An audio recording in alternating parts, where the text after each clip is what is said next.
Doctora María. ¿Qué pasa, Paqui? ¿Cómo están tus padres de artritis? Pues como siempre, ahí están con su artritis. ¿Y tú qué?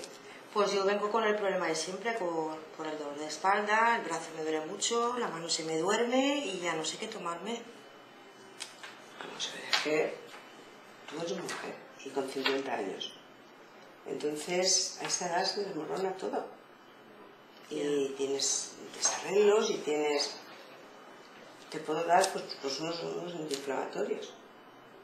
Y en todo caso, vienes a último de semana y te doy una muñequera.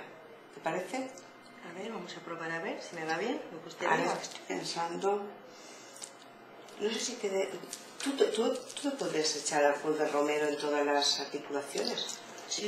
Sí, pues entonces prueba con esto. Que me lo acaban de traer el representante y tiene buena... Pues muy bien. Lo voy a probar y ya vuelvo a la semana que viene y le digo algo. Muy bien. Venga. Vale, gracias. A ti.